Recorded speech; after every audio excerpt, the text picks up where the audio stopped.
walking with it.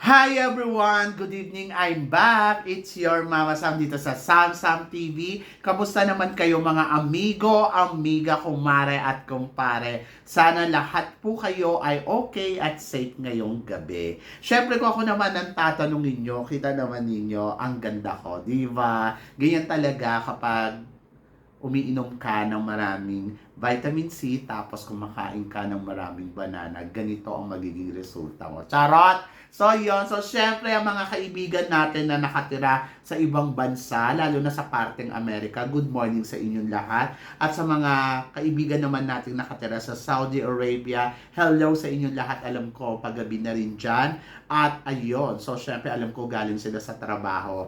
Ang ano na to, ang vlogs na to ay para sa kanila. Alam ko kasi pagod sila, charot. And then ayun, so syempre habang nagre-relax kayo, ako ang titigan ninyo, promise, para kayo nakakita ng artista. Charot. Anyway, so, kamusta ang araw ninyo? I hope na okay lang. Ako, medyo naging busy ako ngayong araw ng Sunday. Siyempre, naglaba, nagpalit ng sapin sa kama. Eto, nilaban ko din to. Tapos, ayan, napansin niyo, di ba? Nagpalit din tayo ng cover. At yon. So, yun yung mga ginawa natin. Naglinis tayo ng bahay ng bonggang-bongga. Siyempre, toilet, everything. At nagluto ako ng spaghetti na talaga namang napakasarap. Ayun yung naging hapunan namin ni No. And then, sana kayo din nakakain na kayo. So, for sure na panood ninyo yung vlogs ko na nagluto ako ng spaghetti doon sa mga Facebook page. O, yun. So, syempre, exciting ang pag-uusapan natin ngayon dahil ito nga, napabalita nga na si Maureen Montaigne ay hindi na magtutuloy dito sa Miss Universe Philippines. So, anong reaction natin dyan? Syempre, nagulat ako. Alam naman natin na very open naman itong si Maureen Montaigne from the beginning pa lang na naririnig na natin na lalaban nga siya ng Miss Universe Philippines. Kahit hindi niya ikumpirma, pero talagang malinaw talaga na sinasabi na lalaban ito si Maureen Montaigne bilang representative ng Quezon Province. So, yon. So, syempre excited tayo dahil andyo dyan, kauna-unahang reyna na magkukumpit sa Miss Universe Philippines. Ito yung nagawa na ni Antonio Forcil nung last time, di ba? Dahil si Antonio Forcil ay isang reyna ng supranational at lumaban nga ng national pageant at ayun, nanalo naman at ipinadala sa Miss Universe at naging first runner-up. So, sa pangalawang pagkakataon, ang Pilipinas pa lang din ang sana na may reyna na magkukumpit. Ito kasi sa ating bansa, first time First time na reyna ka na magkukumpit sa national pageant and then ayun, pupunta sa Miss Universe para pumunta sa Miss Universe, di ba? Kung iisipin mo, sugal to, risky to dahil hindi biro yan. Alam mo yon, yung reyna ka tapos bigla kang bababa para lang lumaban ng isang national pageant tapos hindi mo alam kung mananalo ka ba dito o hindi. Kumbaga, sana pag sumalang ka talaga dito, sisiguraduhin mo talaga na winner ka. So, yun yung isa sa mga kinakatakot ko dito kay Maureen Montaigne dahil hindi biro na maging isang kandidata uli. And then, of course, si Maureen Montaigne, kilala naman natin na ilang beses na rin ito nag-compete sa iba't ibang klaseng national pageant katulad ng Miss USA at ayun nga, di ba? Hindi naman siya pinalad na manalo doon. At kahit runners up, hindi niya narating doon. And then lumaban din siya ng Miss World Philippines, pero hindi niya nakuha ang title ng Miss World Philippines. Ang nakuha niya doon ay Miss Eco. At lumaban din siya ng Binibining Pilipinas. Ayun, sinuwerte siya doon. At ayun nga, sa Binibining Pilipinas ay talaga namang winner. At balita ko, lumaban pa to ng Mutya ng Pilipinas. So, yon. Kaya ako, yung narinig ko si Maureen Montaigne nasasali dito sa Miss Universe Philippines, ang isa kagad ng tanong ko sa sarili ko, are you sure? Kasi parang, hindi biro to. Pero alam naman natin si Maureen Montaigne na kahit noon last year, matunog na talaga na gusto niya talagang sumali ng national pageant ng Miss Universe Philippines. Kaya nga ito nagpunta noon sa El Salvador, di ba? Dahil may plano nga siyang sumali. Pero hindi talaga siya natutuloy-tuloy. At siguro, ang destiny sinasabi na huwag ka nang sumali. So, ako para sa akin, yung narinig ko kanina na hindi na siya tutuloy, parang natuwa ako a little bit, pero nalungkot ako kasi syempre, magandang bardagulan sana to pag nag-compete siya dito sa kasi magandang bardagulan to kapag nag-compete siya dito sa national pageant ng Miss Universe Philippines. Kumbaga parang talagang yung rekado ng kandidata medyo maanghang at very challenging to sa lahat. Sa lahat ng mga magkukumpit dito. Lalo na sa mga baguhan, challenging yan kasi Reyna ang kalaban nila. So, isa si Maureen Monte sa mga nakikita ko sana talagang malakas ang laban.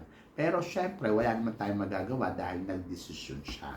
So, ito ang pahayag niya kanina sa social media na nagsabi na siya na hindi siya magko-compete sa Miss Universe Philippines. Sabi niya, "Hello everyone, I would like to thank you all for your support within the pageantry community.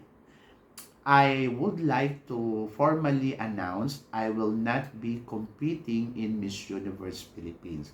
Ay, nakakalungkot, di ba? So, I have international modeling contract I cannot break. So, hindi siya pwede. So, I'm looking forward to supporting all of the queens this year. May the best woman win. Wishing everyone love and light. Soso Mau. Di ba?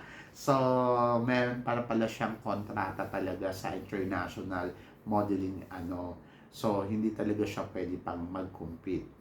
Pero syempre, nandun doon ako sa kabilang banda, natuwa naman ako kasi parang feeling ko, ayun nga. So, at least hindi niya na-i-risk talaga yung kanyang pagiging reyna. At kung ako yung tatanungin mo, much better talaga na wag na siyang sumali.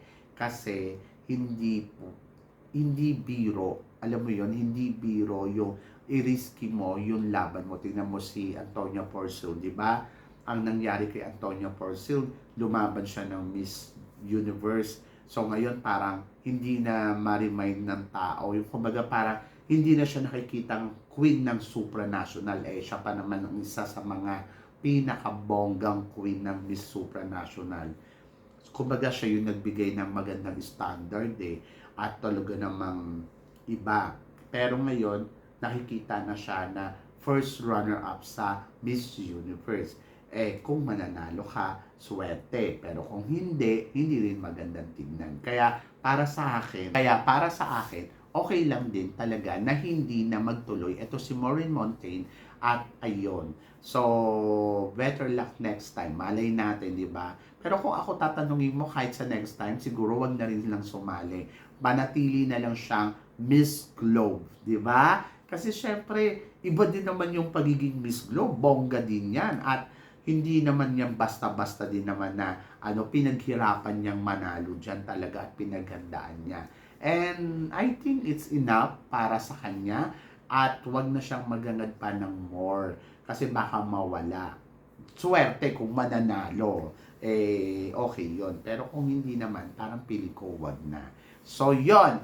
But wish all the best para kay Maureen Montaigne and then ayun. So, abangan pa natin yung mga magiging eksena niya sa mga susunod na panahon at kung ano pa yung mga magiging bagong ganap ni Maureen Montaigne. Malay natin in the future, sumali siya, di ba? So, yon. Kayo ba guys? Ano guys ang tingin ninyo dito sa mga pinag-uusapan natin ngayon? So, tingin ba ninyo tama ang naging desisyon ni Maureen Montaigne na wag nang mag-join dito sa Miss Universe Philippines? At tingin ba ninyo na tama din na wag na lang din bumalik in the future? At saka guys, tingin ba ninyo kung sakali talagang sasali siya dito, nakikita nyo bang mananalo ang isang Maureen Montaigne bilang Miss Universe Philippines at Miss Universe? So please comment below para at least malaman ko naman kung ano naman ang chika mo dito sa mga pinag-uusapan natin. So, yon. So, syempre maraming salamat sa inyong lahat sa suporta at pagmamahal na binibigay ninyo syempre dito sa channel ko. At sa mga hindi pa po nakaka-subscribe dyan, please don't forget to click like and subscribe my channel at i-click nyo na rin po ang notification bell para more updated kayo sa aking mga chika. Sabi ng ganon, always keep smiling and laban lang. So guys, hanggang dito na lang, hanggang sa muli nating chikahan. See you tomorrow. Thank you guys.